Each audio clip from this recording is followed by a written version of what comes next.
You're listening to the Youth Critic Podcast on KHZ Network. Find us on Facebook at DecibelUNG Radio and find us on Twitter at DecibelUNG.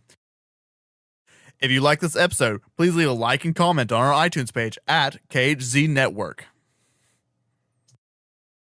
And now for the podcast. So, any final thoughts on Superman Lives? If you think back about it now, how do you feel about it? Why are you trying to depress me so much? Does anybody got any cyanide or anything I can take?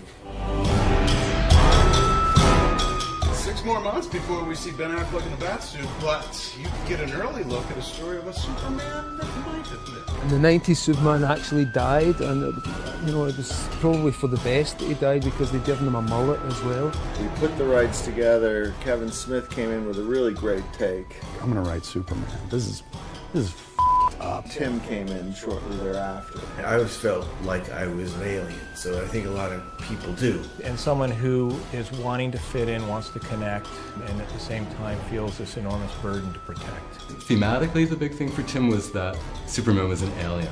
We wanted to do something that we hadn't seen before without it being ridiculous. I think that the regenerative suit would have been like something no one's ever seen before. I'll never kept again. Now when you think about it, if somebody was like, would you like to see a Nick Cage Superman movie? I'd be like, and yes. Then watching Nick Cage in an outfit land, it was kind of like, whoa. Hello everyone, welcome to the Youth Critic Podcast. I am your host, Kel Smith.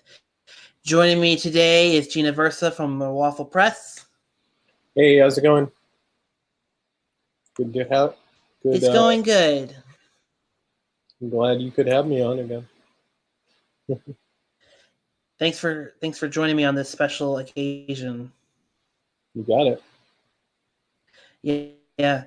And Gene, it's a special occasion because we are going to be kind of going over what happened at Comic-Con and basically what happened last weekend.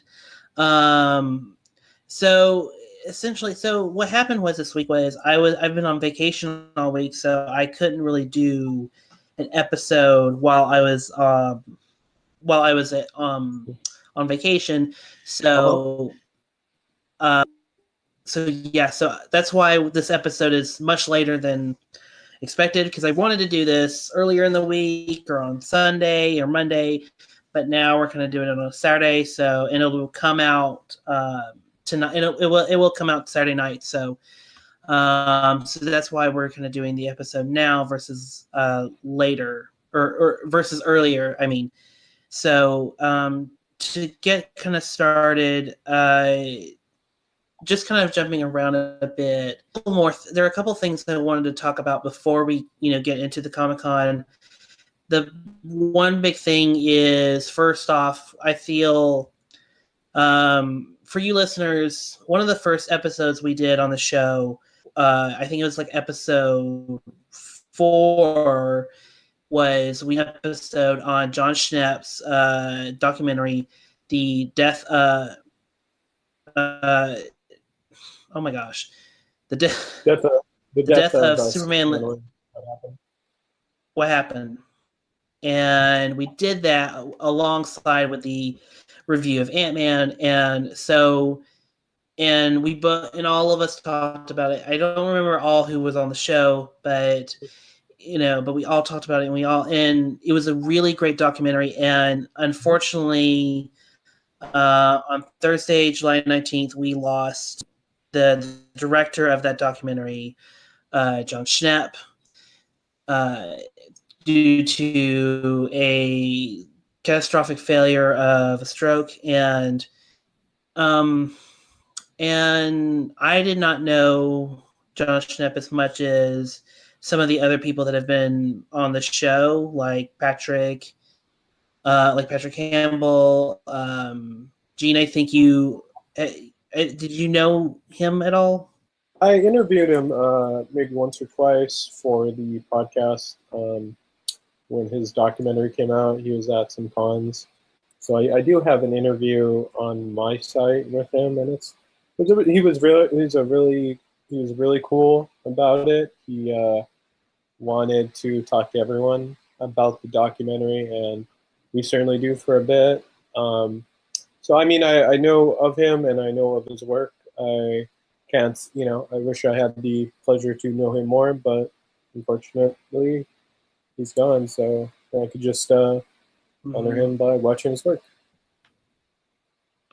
Yeah, and so I just wanted to take a few moments to basically say thank you, Jon Schnepp, for all of your hard work and being a really good person. He was, for those who don't know, the director of Metapocalypse, and he was also of course he was a host on Collider Hero Show, and then of course the Collider Movie Talk, also formerly known as AMC Movie Talk. Right. So I mean, he's been around, and I just wanted to say, pay a special tribute to Mr. Schnepp, and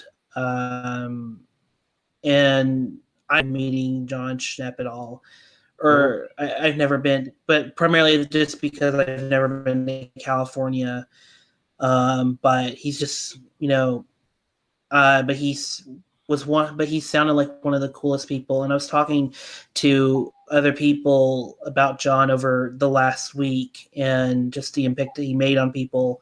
And yeah, and it's a big loss. And right now, his family is trying to raise the funds to help pay for some of the costs of his surgery, and of all that was included. So I will leave a link in the description of this podcast so you can find it. Please help if you can.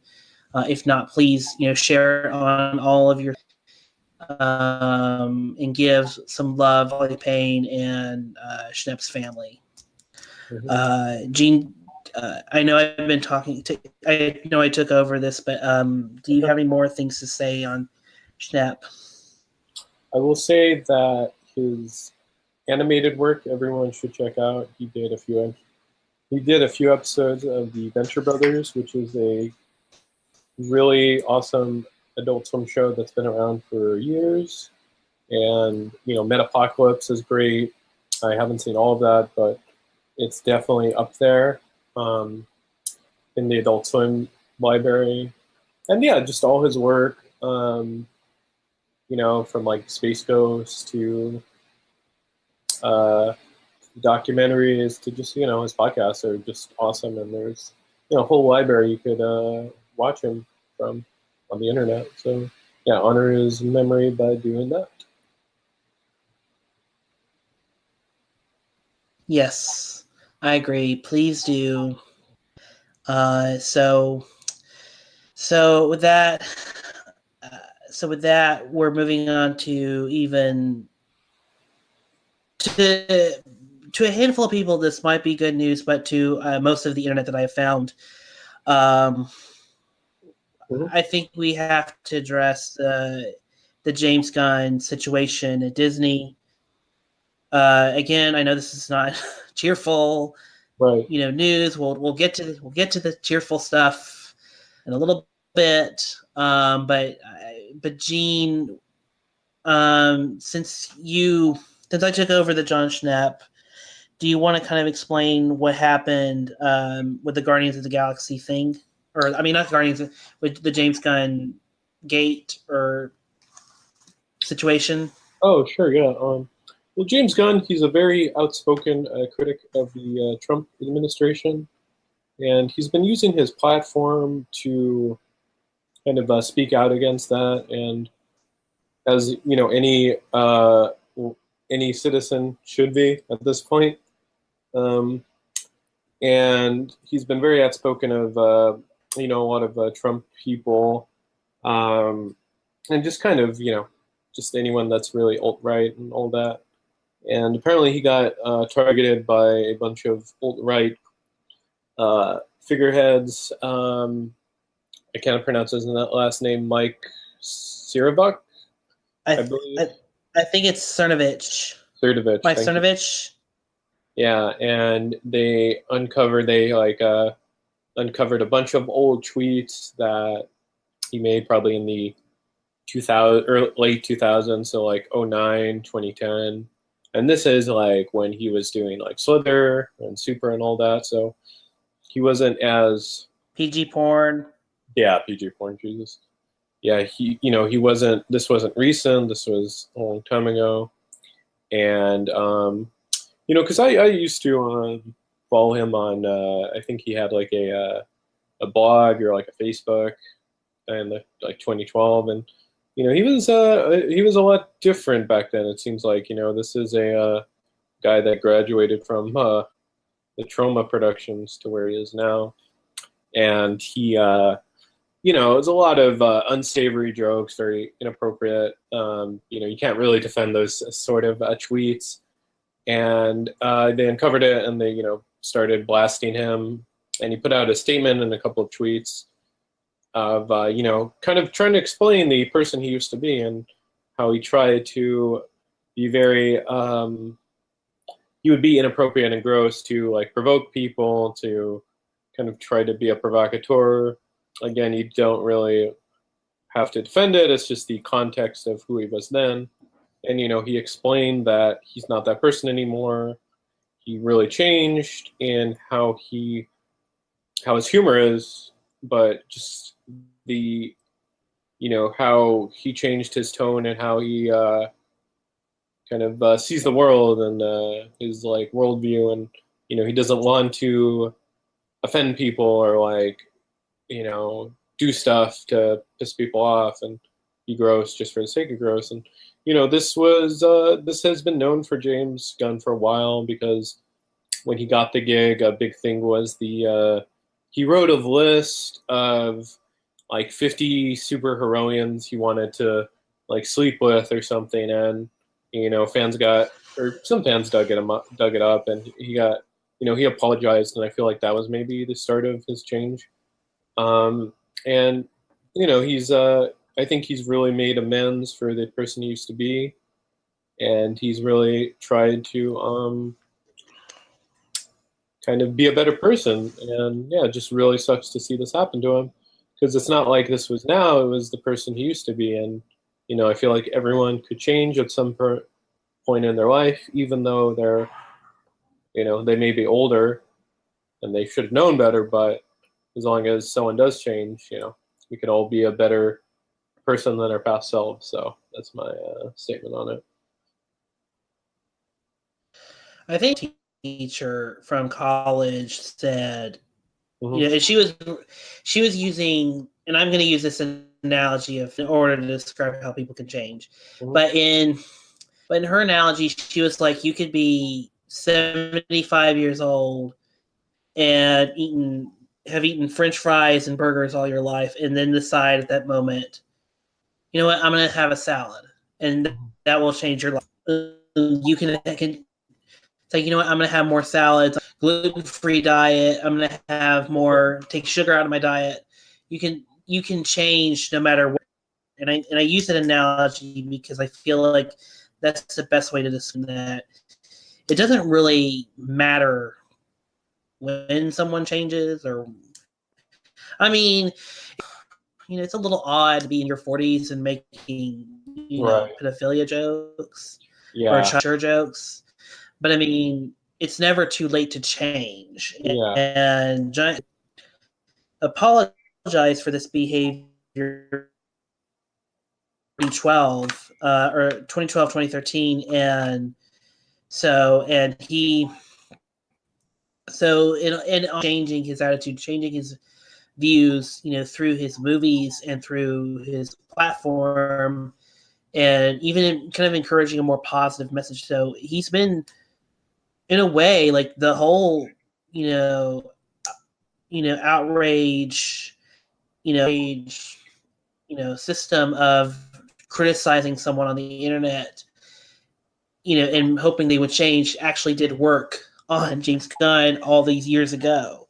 Yeah. So the outrage culture did work, but the problem is, and the reason why the internet edge is a problem of what happened following what happened, at Disney. By the way, Disney, they fired James Gunn. So, but the reason why it's kind of problematic, is if we have an outrage culture, we want people to change, and we do let them go, even though they have already kind of made amends and they've been changing ever since. Right. If we do that, it becomes problematic. It becomes even more problematic in trying to, use the strategy to. Because here's the thing. Look, I think Henry Cavill's comments on worrying about dating because he was. Yeah. I think those are problematic, but I don't think it's worthy of. And they're worth being and he's worth receiving criticism for it.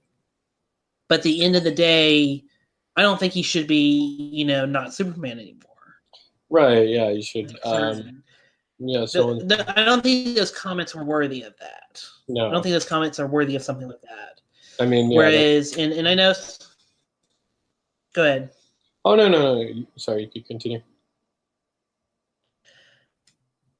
And I know some people would be like, well, what about Roseanne? She got, chopped off the block. But the thing about the Roseanne situation was she's never changed. She's always been called out for her comments. Yep. And, even before, it was even a joke. It was joked about before the Roseanne reboot.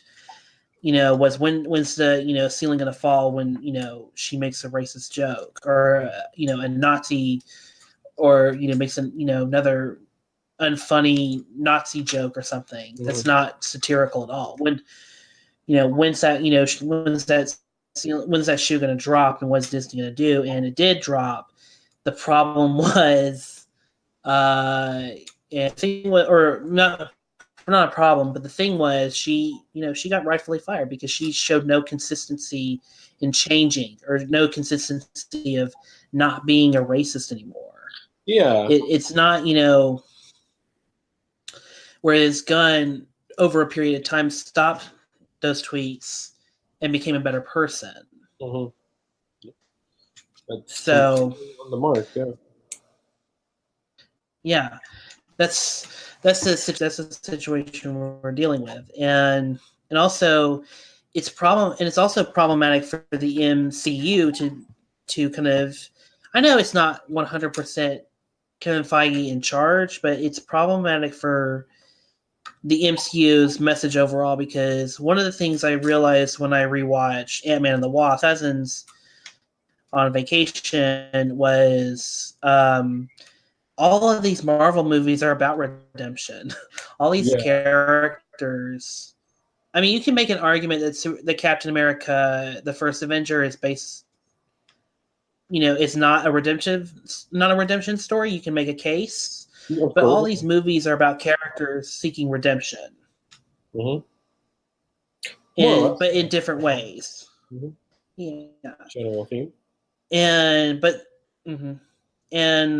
that's not much. But that's always true about But that's so true about the Guardians of the Galaxy movies. It's so ingrained in what James Gunn's movies were about, and it was so personal and these stories were so personal, or they felt personal because you felt like not only the character in a natural way feel it getting redemptive or becoming redemptive over their bad quandaries.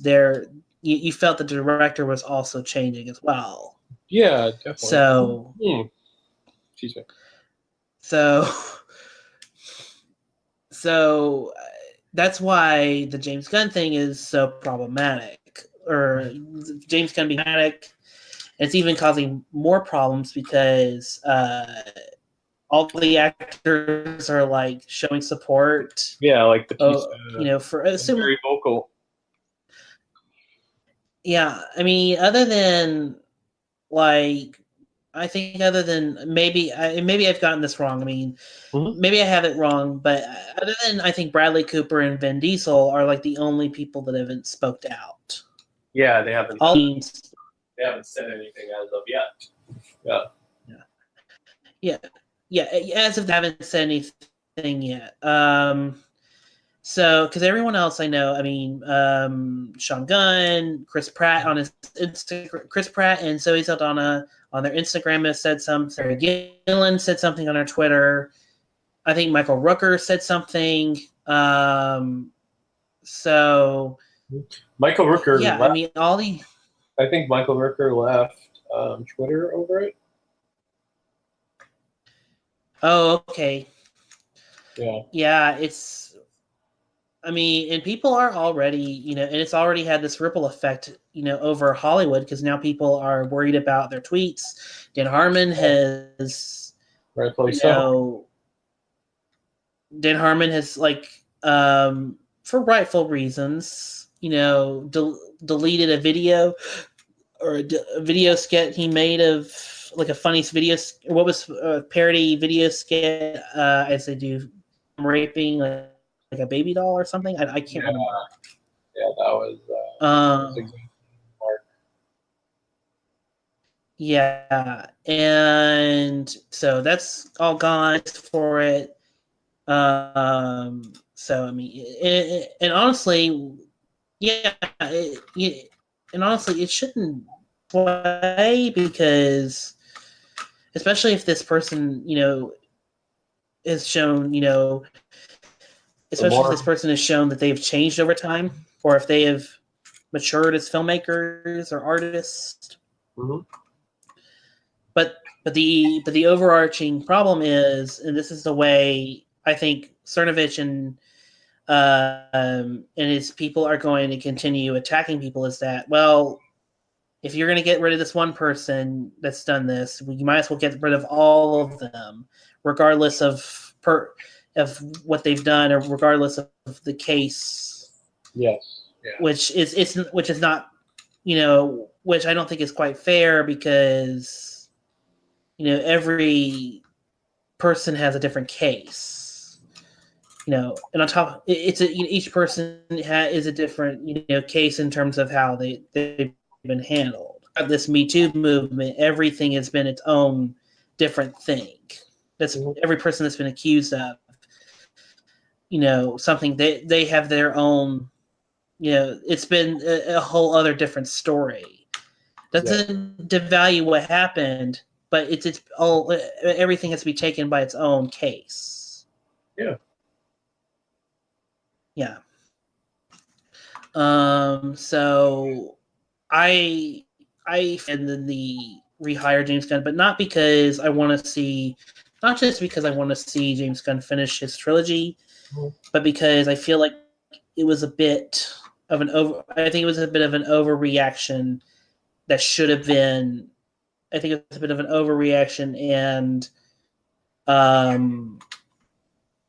also there's just financial benefits to try and keep the boat going. Yeah. No. If that makes any sense. Yeah. Yeah. And on top of that, we can't really give power. We can't really, give power to alt-right. To politically motivated. Yeah, alt-right, politically moved. What's the word I'm looking for? Politically alt-right, outrage. We can't. Yeah. We can't. Yeah. We can't give that kind of power away. We can't say. We can't just allow that to be the thing, because then everyone in Hollywood will eventually get attacked, and then we're stuck, and then all we're stuck with is people not being able to express their opinions or be able to interact with fans. All of that, Ryan Johnson, Matt Reeves, Christopher McQuarrie,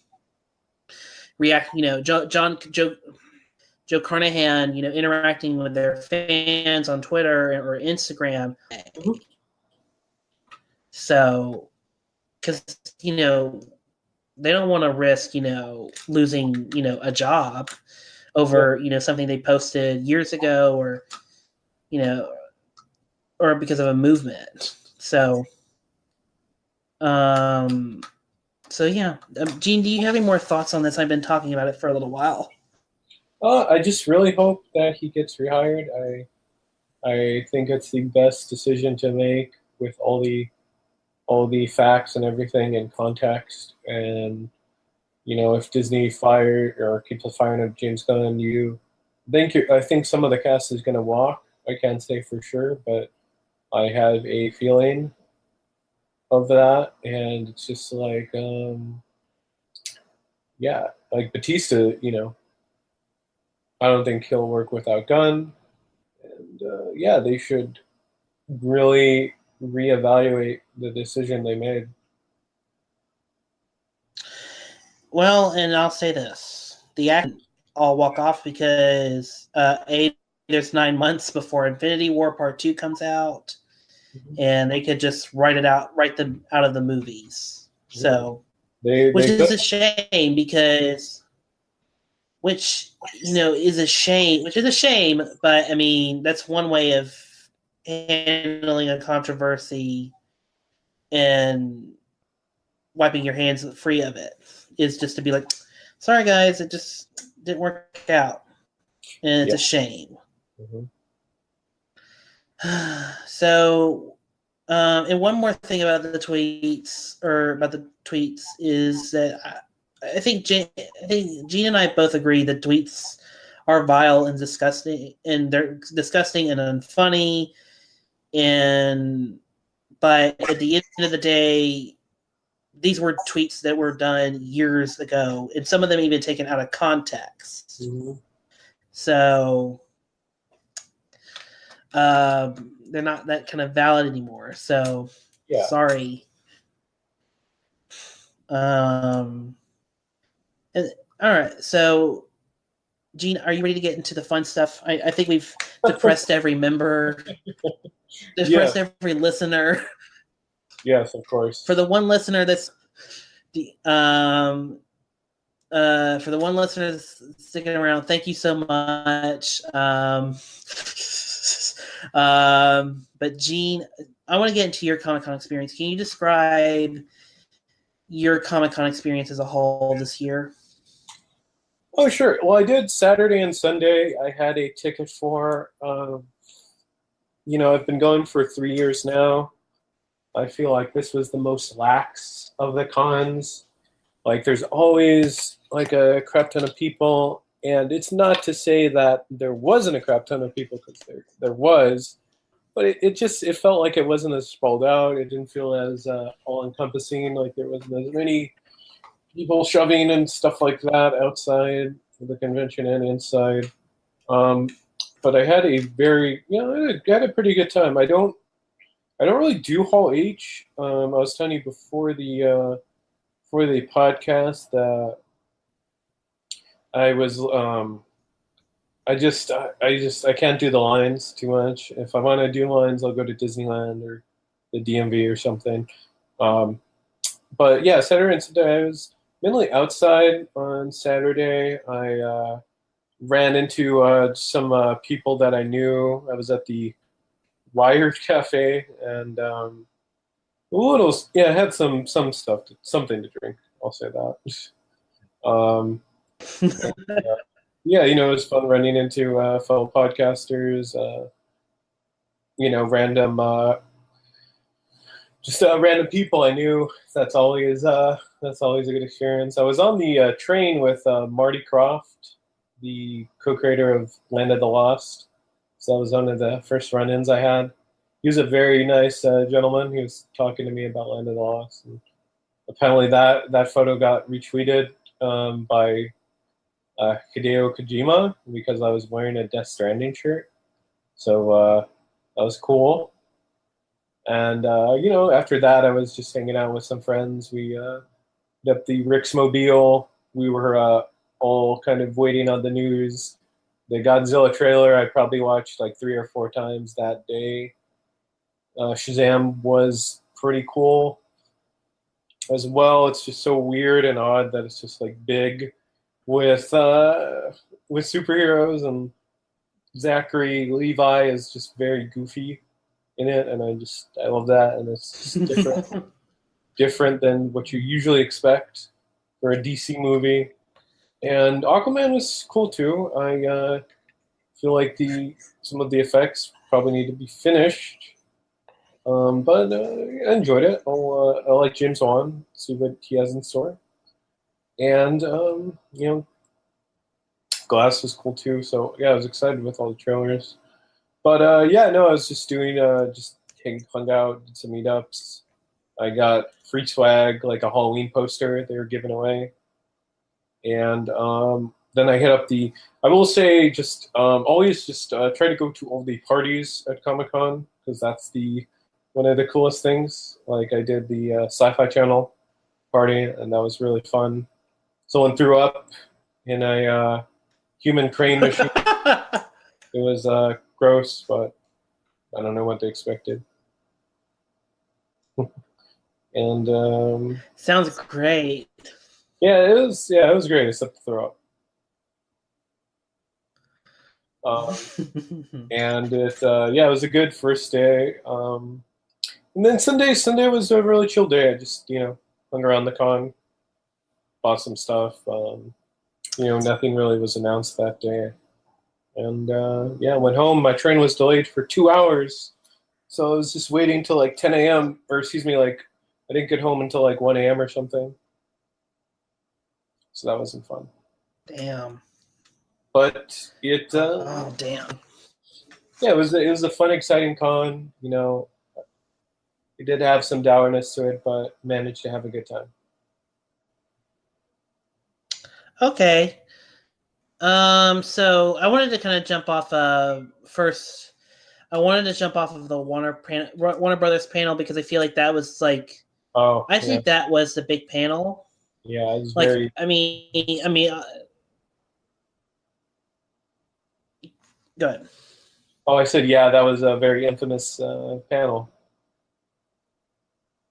Yes, it was. I mean, it was famous, and then also infamous for multiple reasons, and we'll get to that in just a second. But first off, I wanted to talk about the Aquaman trailer because I feel like that was the one everyone was there like waiting to see, and I think they held that off as long as they could for that trailer. Because I was following the tweets during the Hall H panel, and I was like, okay, they got the Fantastic Beasts up, they got Shazam, and Godzilla is like crashing Twitter, and then you get to finally to Aquaman, and everyone's like, and the reception's kind of mixed. Because everyone's like, well, the effects are kind of odd, and or it was things like, well, it's still kind of a goofy premise, or and really the best response I can't remember who tweeted it, but someone pointed out that it's Aquaman is going to basically be a reverse Black Panther. Where it's just ideologies and goals are switched. So I was like, yeah, that actually sounds pretty interesting. So, Gene, what were your thoughts on the Aquaman trailer? We'll just kind of we'll go from there. Oh, sure. Yeah, it seems very influenced by the Jeff Johns run. Jason Momoa. I really think he could carry that movie very well, no doubt about it.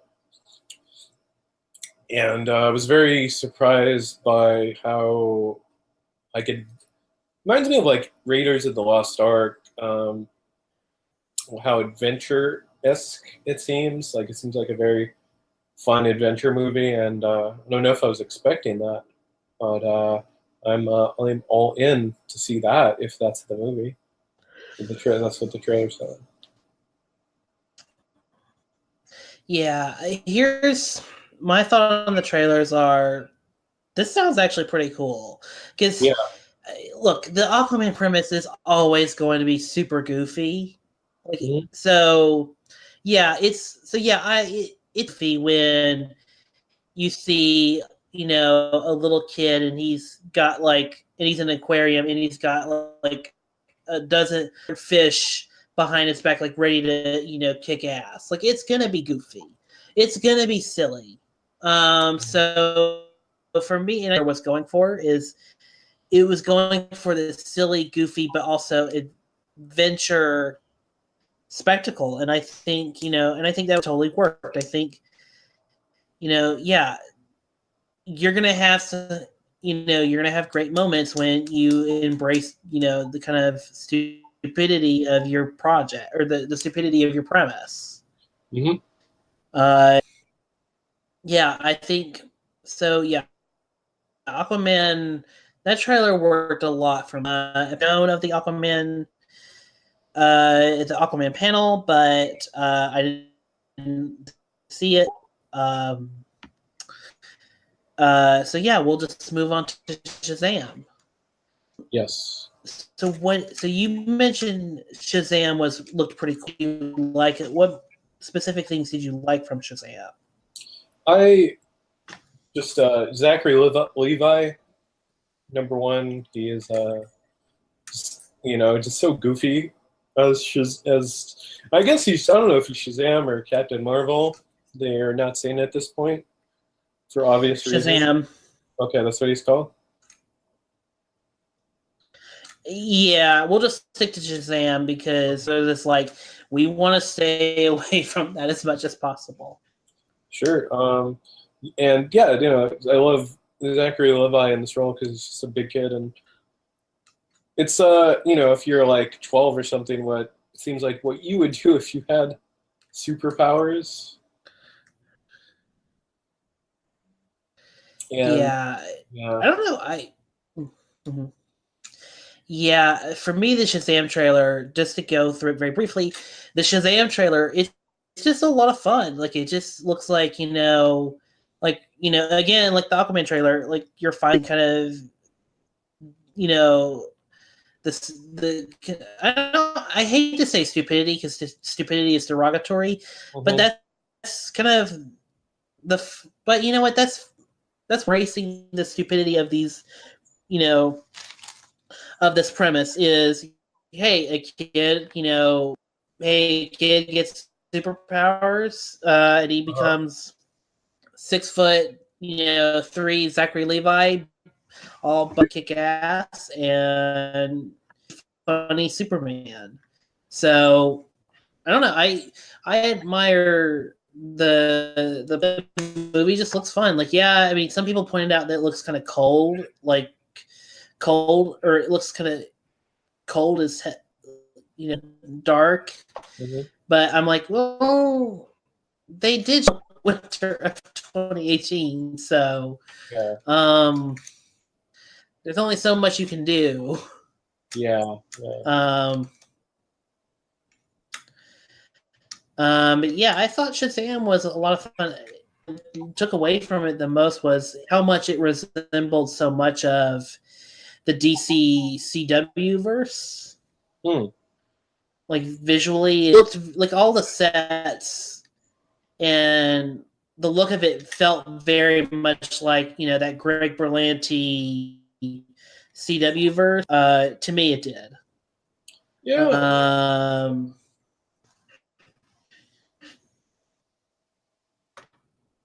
It did. It did a little bit in the color correction. I'll agree to that. Mm-hmm. And so I think, you know, Shazam was kind of, I think for me, it kind of just looks to me like with Shazam, they're going more, when they're Earthbound stuff, they're going to do more of that style of that approach. But then, you know, Aquaman's going to be the, you know, big bombastic, you know, goofy Raiders of the Lost Ark movie you mentioned. Yeah. Yeah. And while we're still in DC, they did show from Wonder Woman 84 that was not released, but they did show a scene that was shot in last month, and the response was really good. Mm-hmm. So, Gene, do you have any more thoughts on C panel before we get into Godzilla? No, I think I'm good. All right, so Godzilla Kings of Monsters is the Mad Max Fury Road trailer of this year. Okay. Like Yeah, it it's a good estimate. Yeah, blew everyone away. yes, it certainly blew me away. Yeah. And it blew everyone away because how epic it was, or how big it looks. Mm-hmm. Like, I think the fear that everyone had, Gareth Edwards was replaced by Mike Doherty, per se, but just the replacing of Gareth Edwards was, are we going to lose that epic scale, that mythical, aesthetic to, and I feel like Mike, no, I'm just going to make it bigger and more wide scale. Mm-hmm. And that's what it looks like here. He is adding mythicness to all these monsters, to not only Godzilla but to Mothra, to Rodan. What are some of the other monsters? Ghidorah, King Ghidorah, and they said there might be maybe some cameos you'll see of other monsters in the movie. So we'll see. Okay. So, Gene, what'd you think of Godzilla Kings of Monsters? Oh, King of the Monsters? Oh, okay, yeah. Yes. That's good. I love that trailer. That I've watched it maybe 15 or 16 times already. It is definitely the Mad Max of monster movies, it's seeming like. I love Godzilla. I cannot be happier seeing how they're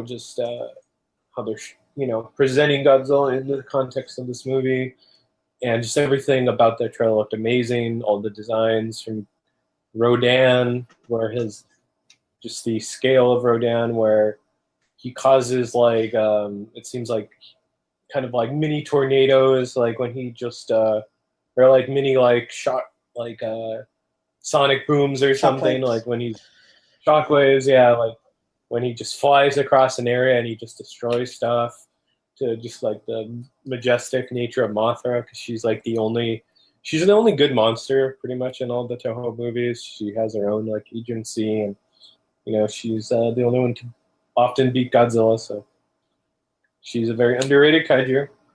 And yeah, I love it. The story looks very interesting, with it's a mother-daughter story, it seems like, and kind of focused on on divorce a little bit, so maybe some Spielberg qualities maybe. But yeah, I'm very excited for it, and I cannot stress how much I love this trailer. It's a great trailer, and you're hitting it right on the mark, Gene, on everything. I mean, the Spielbergness, but also the scale of it. You're seeing bits and pieces of these monsters can have on land, and it's just and you see it, and it feels visceral, and it feels real, and it feels doomsday-like. Yeah. And so, yeah, I love it. My only hope for Godzilla King of the Monsters is that it's still. I would like more out of these characters. Because I want to know more about these human characters, because I feel like my problem with Godzilla is that why on earth would you hire all these great actors like Sally Hawkins and Elizabeth Olsen, David Strahan, all those actors, basically just gonna have them recite lines. Yes, yeah. Yeah. So I hope there is more to them because I mean, all these other legendary monsters movies, these these movies have essentially these movies pass, and I see them utilize this cast. Mhm. I mean, this movie you have Kyle Chandler, Vera Farmiga, Millie Bobby Brown, Ice Cube's son. I always forget his name. O'Shea Jackson. O'Shea Jackson Jr. Yeah, Ken Watanabe is also coming back. And I mean, and Charles Dance. I mean, Yeah, well, all these great the actor, actors. Please, Ken Watanabe is also coming back. Mm-hmm. Yeah. Yeah. So I hope Mike Doherty, and I understand the purpose of not using the characters in the first movie or not like making them such a central part of the movie. I understand why, but I feel like it's such a waste. I mean, yeah, but I mean, like Aaron Taylor Johnson's character was very forgettable. Yes. Oh, yeah, I agree, and I think that's part of my problem. Like, Ford Brody, R.I.P. R.I.P. Yeah, I mean, it's just my thing is I don't really care about the. I didn't care about the characters, and if you're gonna make the perspective of these attacks on the ground level Edwards did, then maybe you should invest a little bit in these characters other than, making the wife and son kind of props to Aaron Taylor Johnson's character. And it's just very different things, and I know that, in the grand scheme of Godzilla didn't mean that in the but still I'm like, Edward, the camera on the ground, maybe you should invest in some of the people that are on the ground who are getting, plummeted by, these monsters fighting. Yeah. So, I Monsters. It's a great trailer. I can't wait to see it on the big screen. Because I've only seen laptop and my phone, so I can't wait. Big screen in full HD in all its glory. So Gene, we have 2 more trailers and then we'll wrap this up. Unless there was another trailer, but the other trailer that we have WP panel, and we'll actually talk about the panel itself and why it was maybe the wrong move is the Fantastic Beasts: The Crimes of Grindelwald. Mm-hmm. I'm just gonna go ahead and say it, Gene. And it doesn't have as much to do with Johnny, much more to do with the campaign. I'm just not that in this movie. Yeah, I mean, I didn't see this new trailer, I'll be honest. And yeah, just nothing about it really excites me. And yeah. Well, here's the thing. I did like Fantastic Beasts and Where to Find Them. I did like it quite a bit, and I was I was kind of curious to see where it would go, especially since you're going to have Grindelwald and Dumbledore in the next couple movies. Mm-hmm. But the problem I have with The Crimes of Grindelwald is not only did you cast Johnny Depp in this movie, who, aside from all the assault, accusations, because that's what we have to say on the show, they're all, aside from all the accusations that he's been accused of, despite all that, he's not been a really good actor. Like, he's just not bringing the A game. Yeah, I agree. So it's just like no one cares, and no one cares about Johnny Depp. And you brought an actor who's just basically just there because he wants to be in makeup. Mm-hmm.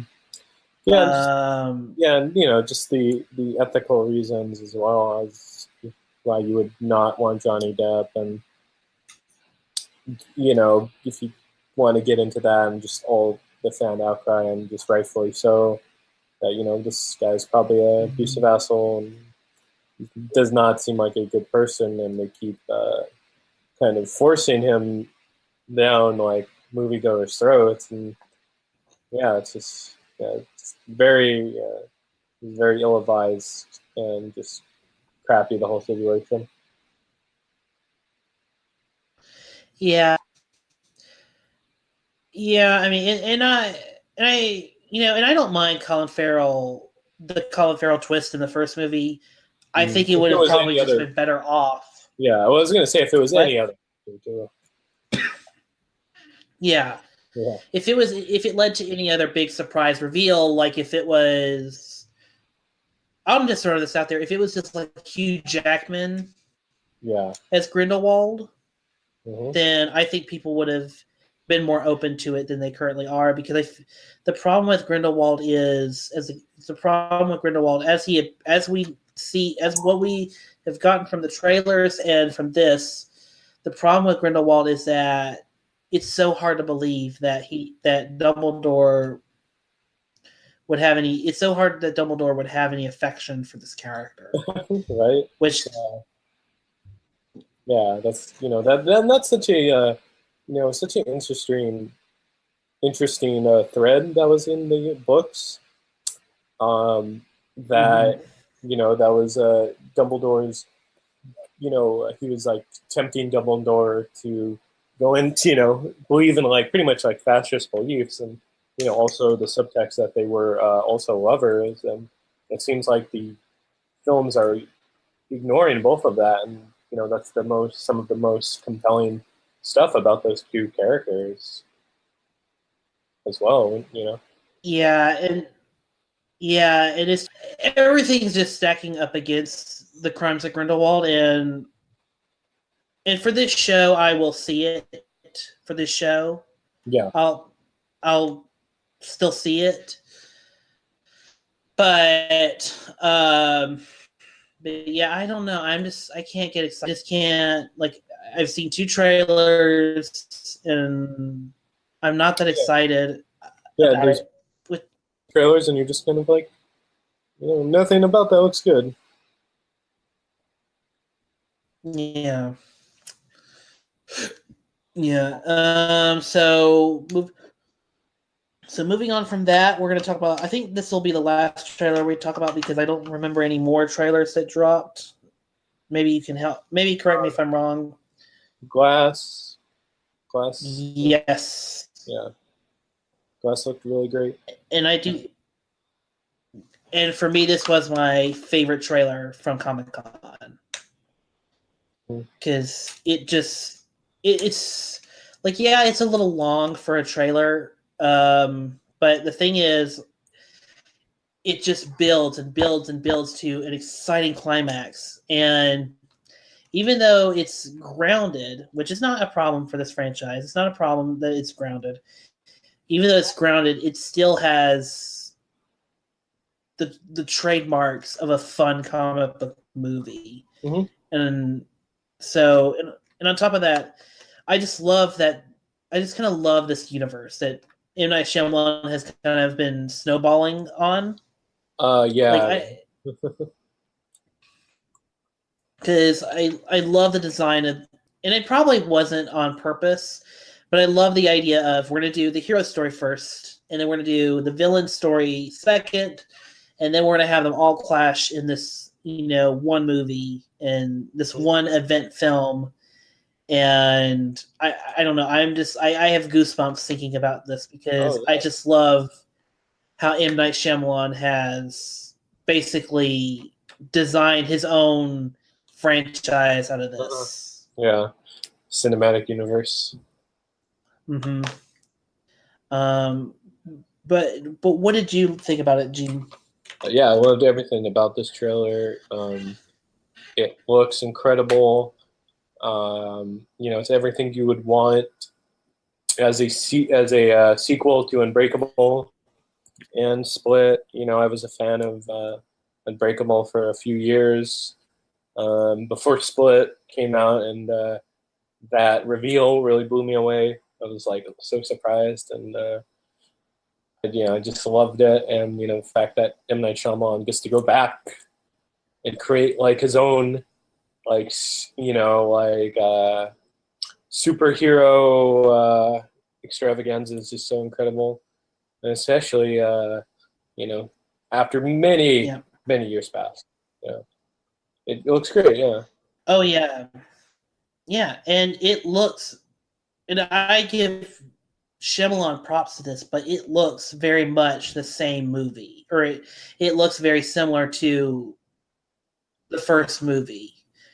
And that movie was made almost 20 years ago. Mm-hmm. So kudos on him for making this movie look visually in tone with, the first movie and a little bit of the last movie as well. So, kudos to M. Night Shyamalan. So, this was my favorite trailer. It was so impactful. It worked on an emotional level, and I mean, it just rocketed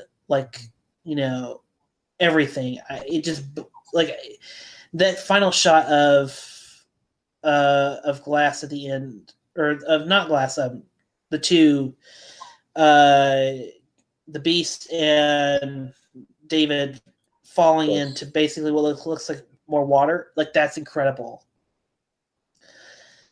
I loved it. I'm excited for January. It's coming out in January. Yeah, definitely. The best movie of January, I'm sure. We say that, but surprise us. Yeah. But yeah. So, Gene, do you have any more thoughts on Comic-Con? No, I don't think so. Just everyone should probably go once in their lifetime. As someone who's never been to a comic book convention, I would say, from hearing from all of what everyone says about Comic-Con, it sounds, or San Diego Comic-Con, it sounds like a blast. Mm-hmm. But you might once or twice in your life. Yeah. Because especially if you're doing the Hall H thing, because it's just, so many people in a room and all that. Yeah. Yeah. So with that, Gene, where can the good people find you? Oh, you can find me on Twitter and Instagram, Gene9892. And you can follow the Waffle Press on iTunes, on SoundCloud, and YouTube. You just search the Waffle Press, and you'll find some good videos there. We're always professionally unprofessional, so yeah, check it out. I'll have links for those in the description below. Please check out the Waffle Press. It's doing well. Did you guys cross the 300 subscriber mark? Yes, we did. Hopefully, some listener will make it 301 or something. Oh, congratulations! Oh, thank you. Congratulations. And me on Twitter at MovieKale. You can also follow the show at the Youth Critic for updates. You can also follow the channel that distributes this podcast at KHD Network. Thanks, everyone. We'll be back with you later this week with Mission Impossible Fallout. Nice. Yeah. Tim Burton was going to take all the Flame's powers away. There was going to be a cameo by Batman. Brainiac was going to be the villain in the movie. The Superman Doomsday battle in the subway, I think it was underground. We were doing a lot of research with schools of fish and how they turn, or birds in the air, how they turn in space. Chris Rock came into work one day on Dog and was like, guess who's playing Jimmy Olsen? I remember him sort of complaining about making superhero movies. He compared it to Chinese water torture. If we had been able to strip through all of this sort of chaos, I think we could have had an interesting movie.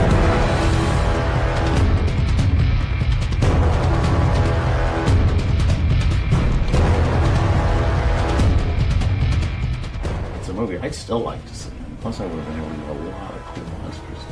It's uncovering the past. I love it. It's kind of haunted me in a way, you know, the what if of it. It's the one costume I've never gotten to really make that I've always thought would have been like amazing. The Death of Superman Lives. What happened? You're going to find out. Kevin Smith's going to help tell it. I got involved, that's what happened, and then it died. It was truly the death of Superman.